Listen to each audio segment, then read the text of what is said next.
So yun yung mga example ng chaotic problem. Brand name reputation problems. Ayan, no?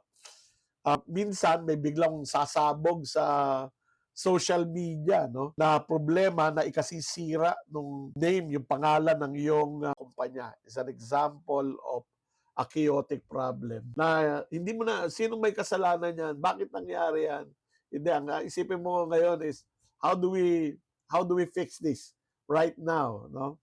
So, ano yung process na dapat nating gawin? What kind of approach are we going to use in a situation like this? Una, you have to act, di ba?